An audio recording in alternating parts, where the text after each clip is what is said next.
right from note number one, it's pretty obvious that Rush is an influence on Final Gravity.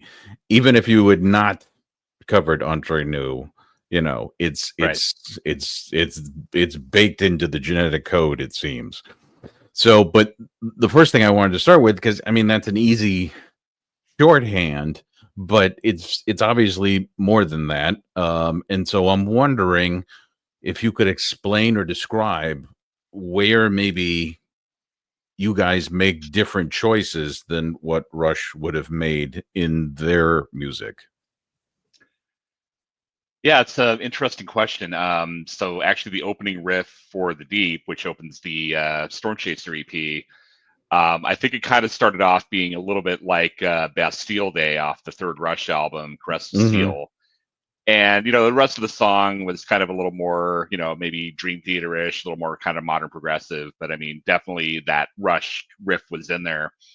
So one difference we did with this EP related to some of the work we did before is we actually worked with an outside producer and even did some pre-production and went and worked with him.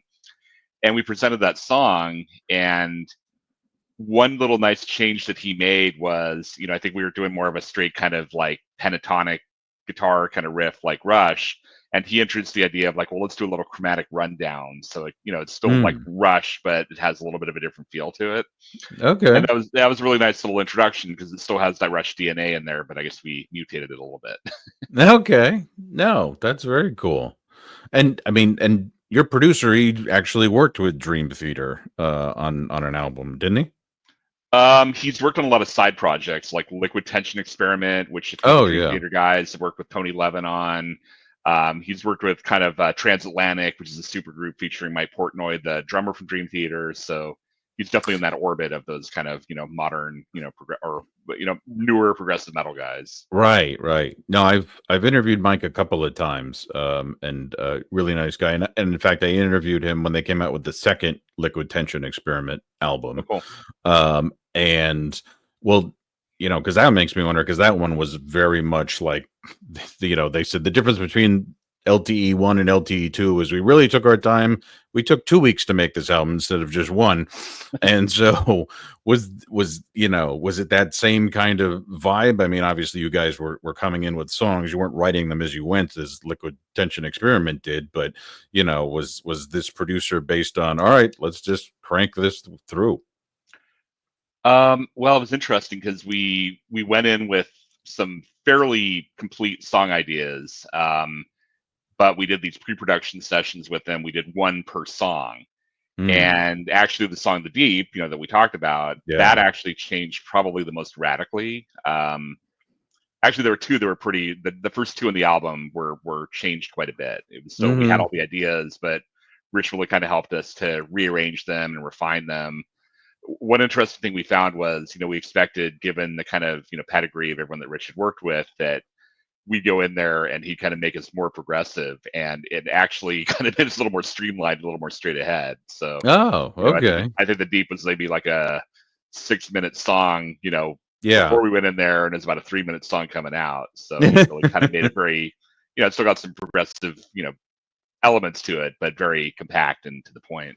Yeah, it's kind of more of a cut to the chase kind of progressive tune, whereas, as you mentioned, things like Bastille Day, there was a lot of kind of build up and, like, all right, we're kind of wandering through this, science fiction storybook as we make our way in.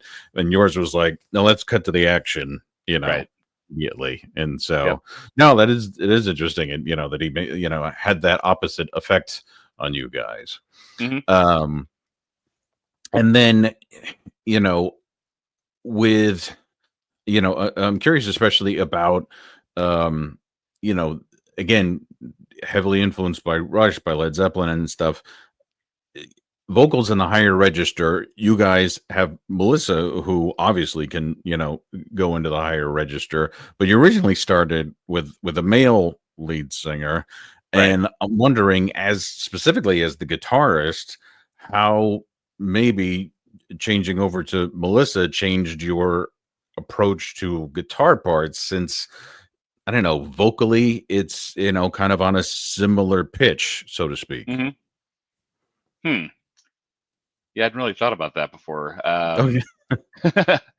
So, I think when we worked with Bill Moore, our original singer, a lot of those songs kind of evolved over the course of a few years. Like, some of the material, even some of the material in the new EP is kind of Mm, older that we've kind of, revamped and reworked.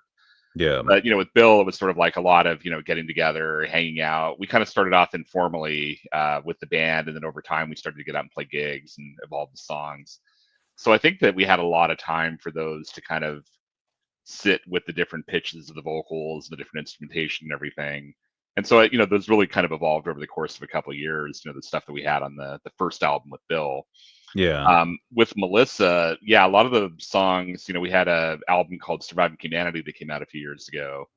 And a lot of the material on there was co-written with her, which I think, that alone is going to kind of, influence how, you know, things differently than writing with a male singer.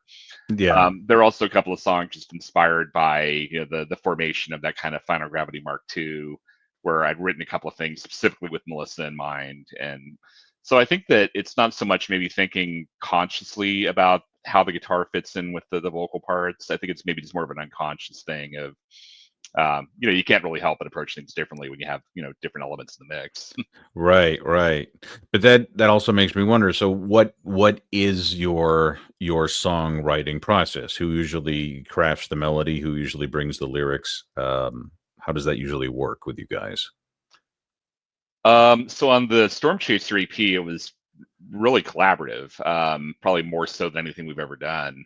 The first album that we did with Bill, it was like we had probably a third of the songs were band written. I had several that I wrote almost entirely myself. Our bass player Charles had a few that he wrote himself, and we worked together to arrange them. But they were like individual band members' songs that came in and kind of got final gravatized.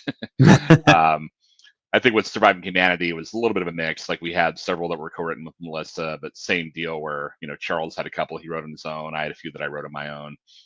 The new one, the song "Planet Earth" at the end that closes out Mhm. the EP, is something that I actually wrote back in the '90s. I guess it's like Oh, obviously about kind of environment and global warming and everything, but kind of right. written at the early end of when really that coming into public consciousness. And it's been kind of interesting seeing a lot of what the song is about, kind of starting to have hints of happening. But Yeah, no, I mean, that's interesting because I was gonna say, I thought it was almost kind of funny that the previous album was called Surviving Humanity, and then this Storm Chaser ends with Planet Earth, where it's basically you saying, "You know what, screw all of you. We're leaving," you know? yeah, yeah, no, it's kind of interesting. I mean, it's intended to be kind of a song of hope, that at least people are Right. getting away and trying to go and kind of start things over again. It's interesting. The movie Interstellar, which came out after I wrote Planet Earth, is actually just had its 10-year anniversary and is being re-released in theaters. I'm actually going to go Oh, see it tomorrow night. But there's yeah. similar themes there, where the Earth is becoming uninhabitable and people are trying to find a way to escape and colonize another planet. So, Right, right. And, but well yeah, well, that back also to makes me Oh, sorry, go ahead. oh yeah, I was going to say back to the question about the collaboration and everything, the process. So the song "The Deep" was really all of us together, a relatively new song that we all just kind of co-wrote, and that's really the newest song on the album in terms of the Mhm. genesis of it. We had a song, the second song, "Far Away." It's actually something that I wrote most of a while ago, and that was one of the ones that Rich really kind of took and did a lot of work on to make it more succinct and changed a few parts around. Like I had a pre-chorus part that Rich turned into the chorus and worked out really well. Oh. But we all contributed to that, especially in the pre-production with Rich. Mhm. And then the song "Automatic Pilot" is a older song that our drummer John Chminski wrote the lyrics for.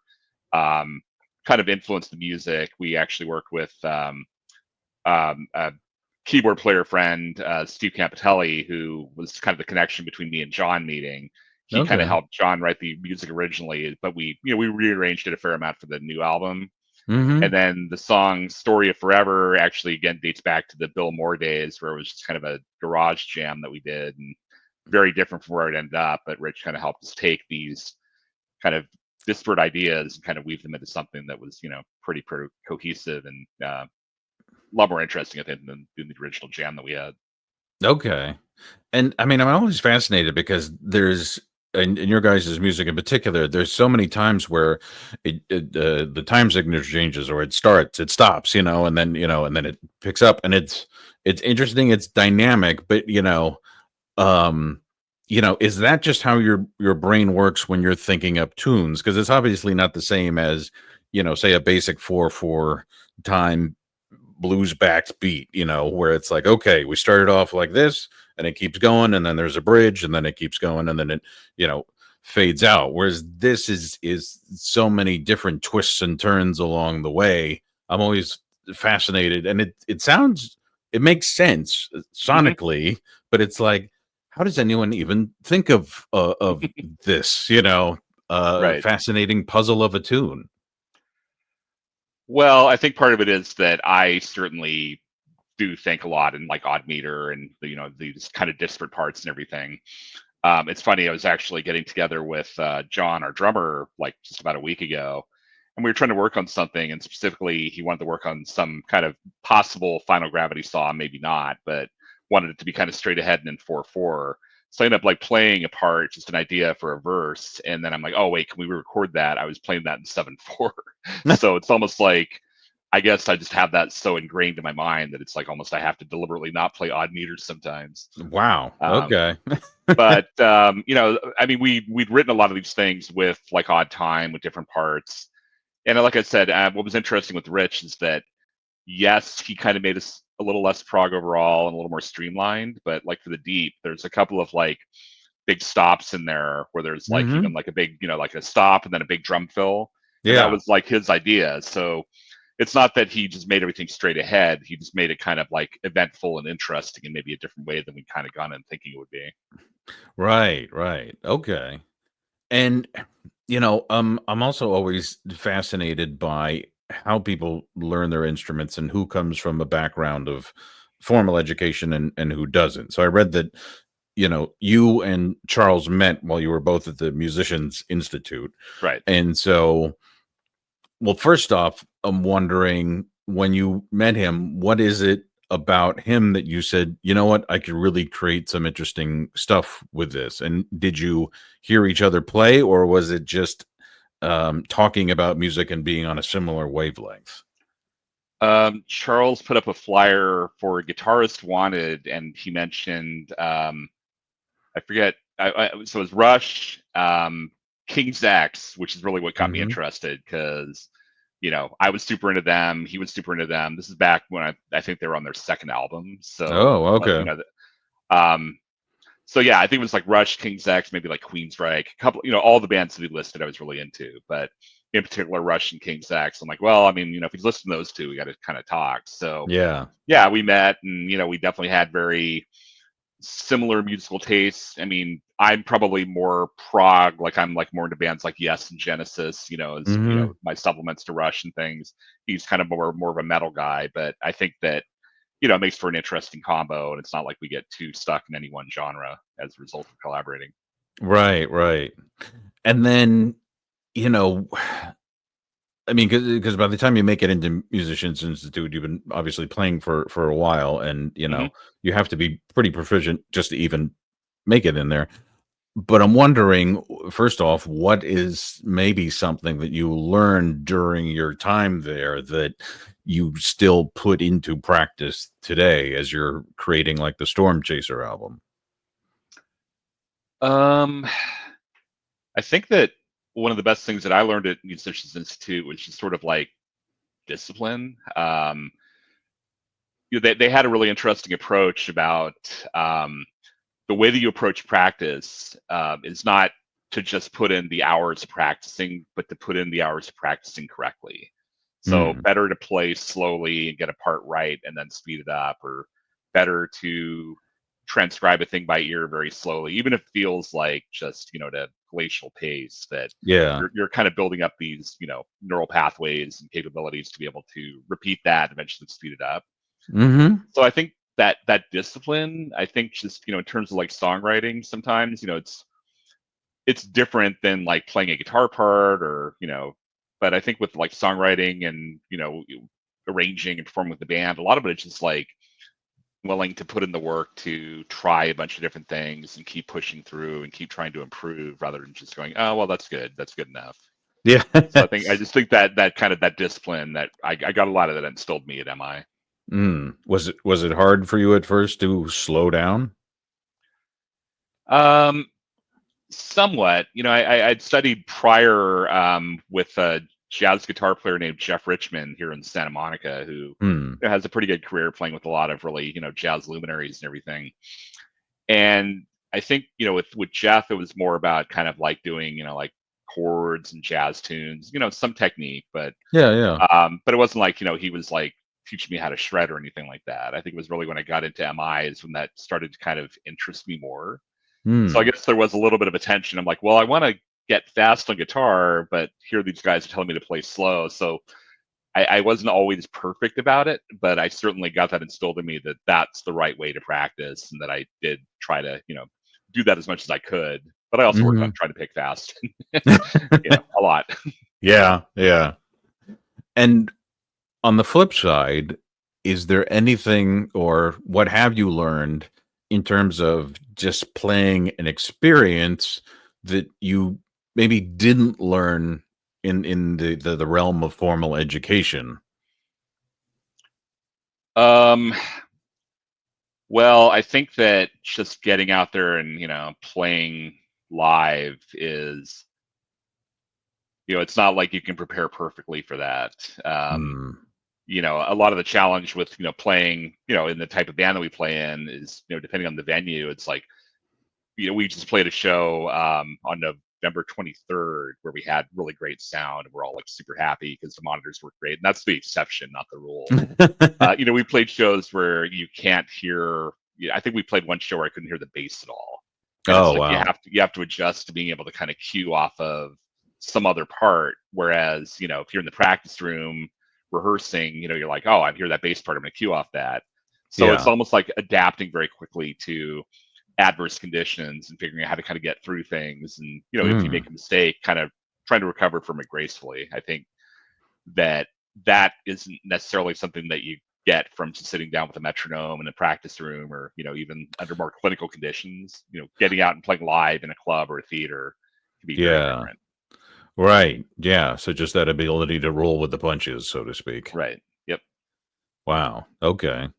Um, what, of all the songs on Storm Chaser, what was the most challenging one to put together? Probably the story of forever. Hmm. Just because, again, that was an old garage jam that was sort of like very prog metalish in the beginning. It was actually an instrumental thing we did, and actually we had a few songs in this album that were. I've always had like songs that are always like, well, I'm 70% there, and there's so much potential, but you never quite get to the 100%. So we had a couple of them where Rich kind of helped us get there. Yeah. So the story of Forever was one of them where, um, we had these interesting parts, but they were kind of noodly and probably would have, appealed more to a very, Hmm.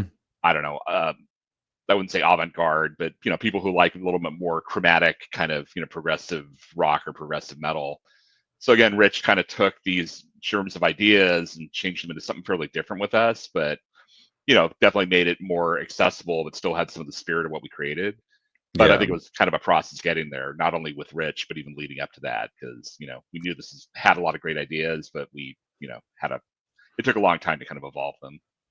Okay. And I mean, that's another thing that I always wonder is with bands that are, for lack of a better term, busy players. There's a Hmm. lot going on. I mean, everywhere. Right. Guitar, even the bass is. There's a lot going on with the bass. Hmm.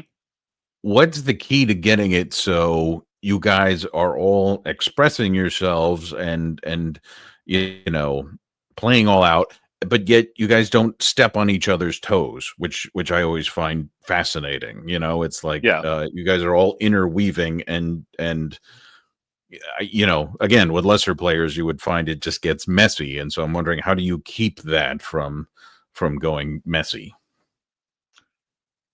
Well, it helped to have a producer forcing us not to do that.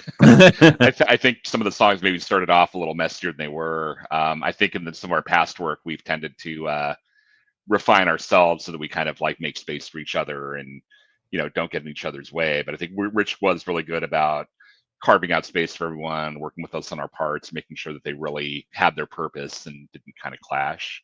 Yeah. So that was a really valuable experience working with him. Was seeing not again. I think we've done that, but to see someone do it so efficiently, especially someone who was really an outsider, seeing our Hmm. music, being able to kind of do that so quickly, it was pretty inspiring. Yeah, yeah. No, definitely. Um, and then I'm also curious, you know, Rush has a humongous catalog. And so there was a lot of stuff for you to choose. I'm curious why you guys chose Entre Nous to cover. So during COVID, we did a few kind of quarantine videos, like a lot of other bands did. And the first one we did was we did a cover of Limelight, and it was partly a tribute to Neil Peart because Neil basically died right before COVID hit, and Yeah. unfortunately, normally that would have been the worst thing that would have happened in 2020. But we wanted to do a little bit of a tribute to Neil, so we did Limelight, and Charles, our bass player, made a really good video, and I think the recording was pretty good. The performances were pretty good. Um, so I think partly it was, Limelight's probably my favorite Rush song overall, not just for the Mm. solo, but just, it's very compact, but still very complex and progressive, and just again, amazing guitar solo. So we did, I think, we also did like a Led Zeppelin cover of The Ocean. Hmm. Melissa sings in an all-female Led Zeppelin tribute band, so that was pretty easy to kind of have her do a good performance on that. And then we did a Queensryche Revolution Calling cover because we're all into kind of the Operation Mindcrime era stuff. But we Yeah. wanted to do one more and kind of came back to Rush and thought, well, we don't want to necessarily do like a super long one because we want to get it together fairly quickly. And Entre Nous was nice because it's a little bit of I don't know, maybe an undiscovered gem for non-Rush fans, where I think it's Yeah. really cool lyrically, cool thematically, again, very synced musically, but kind of different than your typical song. And so that Hmm. was the last of the kind of the 4 quarantine videos that we did. And we really took our time to, like, all the tracks we basically recorded live while we videoed them, and then we kind of put them all together. Charles edited them into our quarantine video. Yeah. And but we kind of chose it again since it was like the album adjacent to Moving Pictures, the one before. It Hmm. was a song that was fairly succinct, wouldn't be super complex to learn and to pull off, but also just something that not everyone was covering. And it was interesting because we actually got that was by far the biggest views of those 4 videos we did. I think probably it was the Mm. best cover that we did, but we got about like over 20,000 views of that one, I think, on YouTube. Yeah. And what I thought was also interesting is that it's kind of, especially if you've heard the song before, it kind of shows what Melissa brings to the mix Hmm. in that, I mean, you guys are pretty faithful with your interpretation of the song, but there are things she does vocally, especially when she gets to like the chorus and stuff like that, that it's like, oh, this is, I don't know, it just kind of, she moves into different ways, than Getty does. And it's not so different that you're like, oh wait, this is blasphemous, to a Rush fan or whatever.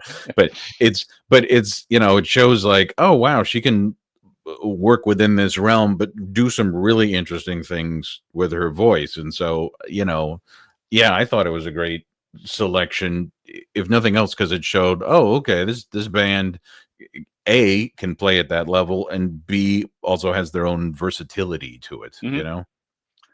Yeah, thank you. I mean, it was interesting because we did get a lot of good feedback about Melissa's kind of choices, and I think she, sang, parts an octave differently from Getty, for example. And Yeah. then Charles played a 5-string bass instead of a 4-string like Getty did. And so, we did get a lot of support for it, but we did have a few purists who were like, "Well, Getty played a 4-string, or the melody's different." It's like, well, I mean, I think we were fairly faithful, but we didn't want to be like a carbon copy of what Rush did. Yeah, yeah, and I don't, and you know, my theory is also it's like you can't help but sound like yourself, you know, no Mhm. matter what it is that you're Yeah. playing. If you're playing an Alex Lifeson thing, if you're, you know, if you're doing Jimmy Page stuff on your guitar, it's still going to sound a little different, a little your own kind of vibe to it. Yeah, absolutely. Um, and then you know, I think it was in this video where you go back and forth between an electric and acoustic guitar. Mhm. Yeah. So what do you do live?